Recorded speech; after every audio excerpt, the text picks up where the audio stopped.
Everyone, स्वागत है आप सभी का एक बार फिर से हमारे अंबिकापुर बॉटनिस्ट चैनल पर। और आज हमारा जो टॉपिक है वो है इम्पॉर्टेंट फीचर ऑफ टेरिडोफाइट्स। ये बीएससी बॉटनी DSC के यूनिट 1 का चैप्टर 5 होगा और इसमें हम टेरिडोफाइटा जो क्लास है उसके अंतर्गत आने वाले जितने भी उसके इम्पॉर्टेंट फीचर्स हैं, कॉमनली ट्रेड्स हैं, उनके बारे में हम स्टडी करने जा रहे हैं। तो टेरिडोफाइट्स में ऐसे प्लांट्स आते हैं जो कि टेरेस्टेरियल है, स्थलीय पौधे हैं और जिनमें कि प्राइमरी तौर पर वास्कुलर सिस्टम डेवलप होना शुरू हुआ था। यानी कि प्राइमरी तौर पर जहाँ पर आपको बोल सकते हैं कि जाइलम और फ्लोएम की उपस्थिति आपको दिखाई पड़ती है। ये एकदम परफेक्ट ब्रिज के समान कार्य करते हैं आपके जो स्थलीय पौधे हैं और एक्वेटिक पौधे हैं दोनों के मध्य में। और इनका डेवलपमेंट आज से लगभग 350 मिलियन ईयर्स पहले की मानी जाती है। फिगर में आप देख सकते हैं इस तरीके के स्पोरोफिल्स का डेवलपमेंट इसमें देखा जाता है। और प्लांट बॉडी इनकी डोमिनेंट होती है स्पोरोफाइट के रूप में। और ब्रायोफाइट्स में जैसा प्लांट बॉडी स्पोरोफाइट की जो डोमिनेंट प्लांट बॉडी होती है, उसी प्रकार से डाइप्लॉइड स्पोरोफाइट 2N वाला थैलस जैसा स्ट्रक्चर इनमें कुछ में देखा जाता है। इनमें ट्रू ऑर्गन्स हमें दिखाई पड़ते हैं। ट्रू ऑर्गन्स कहने का मतलब कि रूट, स्टेम, लीव्स वगैरह इसमें आपको दिखाई पड़ते हैं। ब्रायोफाइट से ये इस मामले में भिन्न होते हैं। इनके जो लीफ होते हैं वह 2 प्रकार के लीफ पाए जाते हैं। माइक्रोफिल्स कहा जाता है छोटे, और सिंपल प्रकार के लीव्स को जो कि सिंगल होते हैं और उनमें कोई ब्रांचिंग नहीं पाई जाती है। ये सिलेजिनेला में आपको देखने को मिलेगा। मेगाफिल्स ऐसे लीफ होते हैं जो कि लार्ज या बड़े होते हैं और काफ़ी इनके कॉम्प्लेक्स स्ट्रक्चर पाए जाते हैं। इनमें ब्रांचिंग भी पाई जाती है वास्कुलर वेन्स की, और यह फर्न्स वगैरह में आपको देखने को मिलेंगे। इनके जो रूट्स होते हैं एडवेंटिशियस प्रकार के पाए जाते हैं, और यह जो रूट्स हैं वो काफ़ी कम समय तक जीवित रहते हैं और लगातार इनमें क्या रहता है, रिन्यू होते रहता है रूट का सिस्टम। और पुराने रूट्स डेड होते जाते हैं, नए रूट्स लगातार आते रहते हैं। और ये जो नए रूट्स आते हैं वो एक विशेष तरह के स्ट्रक्चर से लगातार डेवलप करते हैं जिन्हें कि राइजोम्स कहा जाता है। इसका वास्कुलर टिश्यू सिस्टम अगर हम देखें तो पहला वास्कुलर प्लांट इन्हें कहा जाता है, टेरिडोफाइट्स को। वास्कुलर क्रिप्टोगेम्स भी कहा जाता है क्योंकि इनमें प्राइमरी तौर पे हमें जाइलम और फ्लोएम की उपस्थिति देखने को मिलती है। और इसके बावजूद भी यह क्या करते हैं, स्पोर्स के द्वारा अपना रिप्रोडक्शन कंप्लीट करते हैं। सीड का डेवलपमेंट इसमें नहीं देखने को मिलता है, तो इसलिए इन्हें वास्कुलर क्रिप्टोगेम्स कहा जाता है। इनके जो जाइलम का जो स्ट्रक्चर है इसको आप इस फिगर में भी देख सकते हैं। यहाँ पर सेंटर में जो रेड वाला जो पोर्शन है, रेड कलर का जो सेमी आर्क जैसा दिखाई दे रहा है, वो जाइलम का पोजीशन है स्टेम में। और साइड में आपको इसके फ्लोएम के टिश्यूज़ आपको दिखाई पड़ रहे होंगे। तो इसके जो जाइलम का जो स्ट्रक्चर होता है उसमें ट्रैचेट्स पाया जाता है, वहीं वेसल्स की भी उपस्थिति होती है। वेसल्स की अनुपस्थिति होती है, और जो इक्विसिटम वगैरह हैं और नीटेल्स वगैरह हैं उनमें वेसल्स की उपस्थिति पाई जाती है। इक्विसिटम और नीटेल्स को छोड़ दिया जाए तो फ्लोएम का स्ट्रक्चर अगर हम देखें तो उनमें सीव ट्यूब्स केवल पाए जाते हैं।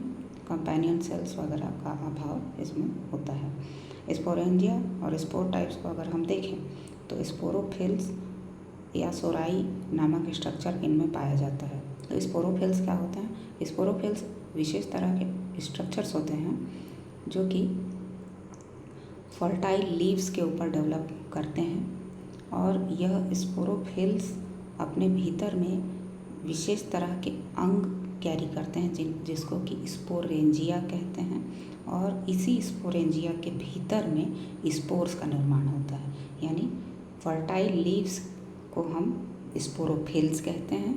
उन स्पोरोफिल्स के अंदर विशेष छोटे छोटे अंग पाए जाते हैं जिनको स्पोरेंजिया कहते हैं, और उन स्पोरेंजिया के अंदर स्पोर्स का निर्माण होता है। और ये जो स्पोरेंजिया का जो ग्रुप होता है, जो एक समूह होता है, उसी को हम सोराई कहते हैं, जो कि लीफ के निचले भाग में आपको दिखाई पड़ेगा। होमोस्पोरी इनमें पाई जाती है। जितने भी टेरिडोफाइट्स होते हैं उनमें एक ही तरह के स्पोर्स पाए जाते हैं, यानी कि एक बड़ा स्पोर और एक छोटे प्रकार का स्पोर ऐसा नहीं होगा। जो स्पोर है उनकी साइज़ सभी में एक जैसी रहती है। उसका एग्जांपल लाइकोपोडियम, ड्रायोप्टेरिस वगैरह के रूप में आप देख सकते हैं।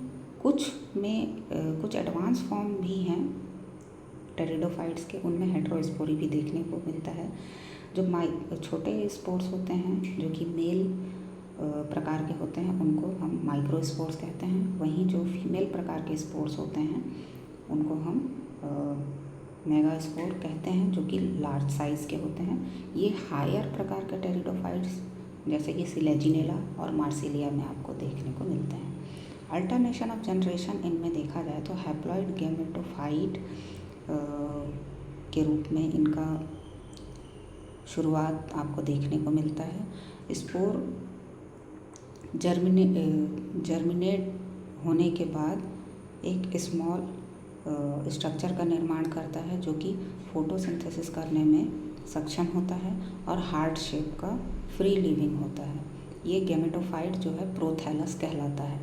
यह ठंडे और छायादार स्थानों पर, नमी वाले स्थानों पर आसानी से डेवलप करता है, और ये शुरुआत में नॉन वास्कुलर होता है और पूरा थायलॉइड स्ट्रक्चर होता है, यानी कि इसमें जड़, तना, पत्ती में इसे आप विभक्त नहीं कर सकते हैं। इसमें तब पत्तियाँ वगैरह नहीं आई होती हैं। बाद में यह प्रोथैलस जो है डेवलप करके पूरा एक टेरिडोफाइट के प्लांट को डेवलप करके जन्म देता है। सेक्सुअल रिप्रोडक्शन की बात की जाए तो ये पूरी तरीके से वाटर डिपेंडेंट होता है। इसके जो मेल ऑर्गन हैं उन्हें एंथेरिडिया और फीमेल ऑर्गन को आर्किगोनिया कहा जाता है। फर्टिलाइजेशन के लिए जल की अत्यधिक आवश्यकता होती है, क्योंकि जल में ही इसके जो चल प्रकार के जो एंथ्रेजॉइड्स या मेल गैमेट्स होते हैं वो फ्लैजिला के सहारे तैर करके एग सेल तक आर्किगोनिया के भीतर पहुंच करके फर्टिलाइजेशन को कंप्लीट करते हैं। पूरे वर्ल्ड वाइड देखा जाए तो 12,000 से ऊपर इनके टेरिडोफाइट के स्पीसीज़ देखने को मिलते हैं। अगर सीड हैबिट का ओरिजिन देखा जाए तो हेटेरोस्पोरी जो कि सिलेजिनेला में पाई जाती है, उसके थ्रू सीड हैबिट की शुरुआत जिम्नोस्पर्म और एंजियोस्पर्म में जो आज हमें देखने को मिलते हैं वो इन्हीं के थ्रू ही आगे चल के डेवलप हुआ है।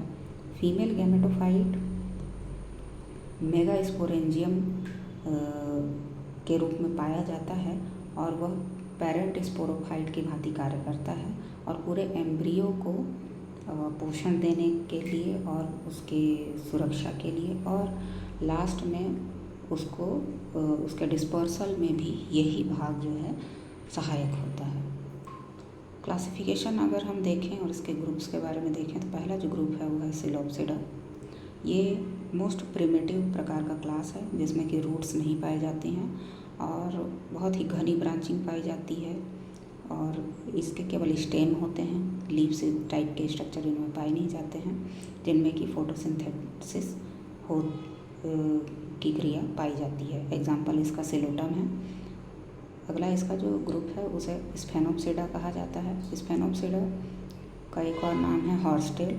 इसके जो स्टेम होते हैं वो सेगमेंट्स में होते हैं, जैसा आप फिगर में देख सकते हैं, जिनमें बहुत सारे नोड्स पाए जाते हैं और उन नोड्स में कई सारे माइक्रोफिल्स भी उपस्थित होते हैं और स्ट्रोबिलाई के साथ में। ये आपको इक्विसिडम नामक जो टेरिडोफाइट है उसका एग्जाम्पल इसके अंतर्गत आप पढ़ सकते हैं। अगला जो ग्रुप है उसे हम टेरोप्सिडा कहते हैं। इन्हें ट्रू फर्न्स कहा जाता है। ये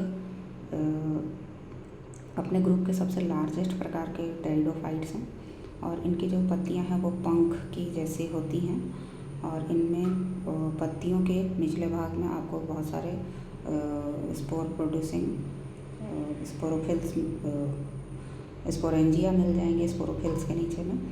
इसका एग्जांपल आपका टेरिस है, एडियांटम है। इसे आप हैंडपम्प, कुएं या इस तरीके की जगह में आपको ये कॉमनली देखने को मिल जाएगा। ब्रायोफाइट्स और टेरिडोफाइट्स में कंपैरिजन अगर हम देखें तो जो डोमिनेंट फेस होता है ब्रायोफाइट्स का वो गैमेटोफाइट हैप्लॉइड प्रकार का एन प्रकार का होता है। वहीं टेरिडोफाइट में जो डोमिनेंट फेस होता है वह स्पोरोफाइट, वह भी डायप्लॉइड और 2n प्रकार का होता है। फिर हम ब्रायोफाइट का वास्कुलर टिश्यू सिस्टम देखें तो इसमें ब्रायोफाइट्स में कोई वास्कुलर सिस्टम नहीं होता है, एब्सेंट होते हैं। टेरिडोफाइट्स में वास्कुलर सिस्टम प्रेजेंट होते हैं जाइलम और फ्लोएम के रूप में। प्लांट बॉडी की डिफ्रेंसिएशन अगर हम ब्रायोफाइट्स की देखें तो थैलस के रूप में ये इसकी प्लांट बॉडी हमें मिलती है या फोलियोस के रूप में, जबकि टेरिडोफाइट्स में पूरा जो प्लांट बॉडी है उसे आप जड़ तना पत्ती के रूप में विभक्त देख सकते हैं। ब्रायोफाइट्स में ट्रू रूट्स नहीं पाए जाते हैं, उनकी जगह राइजॉइड्स प्रेजेंट होते हैं, जबकि टेरिडोफाइट्स में ट्रू रूट्स यानी सत्य मूल, सत्य प्रकार के जड़ पाए जाते हैं। और जड़ कैसा होगा, एडवेंटिशियस प्रकार का रूट सिस्टम होता है। ब्रायोफाइट्स में स्पोरोफाइट इंडिपेंडेंसी कैसी होती है तो गैमेटोफाइट के ये ऊपर डिपेंडेंट होता है पूरा स्पोरोफाइट, जबकि टेरिडोफाइट का जो स्पोरोफाइट है वो अपने आप में इंडिपेंडेंट होता है और फ्री लिविंग हो जाता है जब वो मैच्योर हो जाता है उस कंडीशन में। इकोलॉजिकल इम्पोर्टेंस या पर्यावरणीय इसकी जो इम्पोर्टेंस है उसको अगर हम देखें तो मिट्टी को बांध कर रखने में और मिट्टी को सहेज कर रखने में, कंजर्व करने में इसके जो राइजोम्स होते हैं वह सॉइल बाइंडर की तरह कार्य करते हैं और मिट्टी को टाइटली अपने जड़ों से बांध करके रखते हैं, जिससे कि मिट्टी का कटाव, सॉइल इरोजन और जो आपका मिट्टी धंसने वाली जो घटनाएं होती हैं इन सभी चीज़ों को रोका जा सकता है। इनका जो जड़ है उनमें कई प्रकार के जो साइनोबैक्टीरिया है वो निवास करते हैं, जिसकी वजह से इनमें नाइट्रोजन फिक्सेशन करने वाले जो साइनोबैक्टीरिया हैं उनकी मात्रा बढ़ जाती है। और अगर इनकी इस तरह के टेरिडोफाइट्स की उपस्थिति अगर जो धान उगाने वाले जो खेत हैं वहाँ पर पाई जाए तो उनके लिए ये बायो फर्टिलाइज़र की तरह कार्य करते हैं। मेडिसिनल वैल्यू अगर इनकी देखे जाए तो लाइकोपोडियम और एडियांटम नाम के जो दोनों टेरिडोफाइट्स हैं उनका जो हर्बल एक्सट्रैक्ट होता है वो कई प्रकार के पारंपरिक औषधि और होम्योपैथी में इनका सार का प्रयोग किया जाता है। इन्हें सजावट के लिए और बाकी एनवायरमेंटल इंडिकेटर्स के रूप में भी इनको प्रयोग किया जाता है। फर्न्स वगैरह को तो गमले में सजा करके सजावट के तौर पे प्रयोग किया जाता है, और वहीं जो कुछ फॉलिएज वगैरह हैं कुछ टेरिडोफाइट्स के, वह ये बताते हैं कि सॉइल की हेल्थ कैसी है, अगर वहाँ पर नमी की कितनी मात्रा उपस्थित है, यह उन फर्न्स को देखने पर हमें ज्ञात हो जाता है। स्पीशीज़ डाइवर्सिटी अगर हम देखें तो टेरिडोप्सिडा जो ग्रुप है वो सबसे अधिक पाया जाता है पूरे वर्ल्ड में, 85% टोटल टेरिडोफाइट्स का। लाइकोप्सिडा नामक जो क्लब मॉस है वो 11% पाया जाता है। स्फेनोप्सिडा ऑस्ट्रेल उससे कम 1%, और सिलोप्सिडा विस्कीफर्म्स ये और भी कम परसेंटेज में पाए जाते हैं। कमेंट सेक्शन ओपन है आपके क्वेश्चंस के लिए, प्लीज़ आप इस वीडियो को ध्यानपूर्वक देखिए और जो भी आपके मन में प्रश्न आ रहे हैं आप उसे कमेंट्स बॉक्स पर ज़रूर लिख सकते हैं। इतना पेशेंसफुली पूरे वीडियो को सुनने के लिए और देखने के लिए आप सभी को थैंक यू। प्लीज़ इस वीडियो को लाइक कर दीजिएगा, चैनल को सब्सक्राइब कर दीजिए और शेयर कर दीजिए उनको जिनको इस टॉपिक के बारे में और अध्ययन करना है।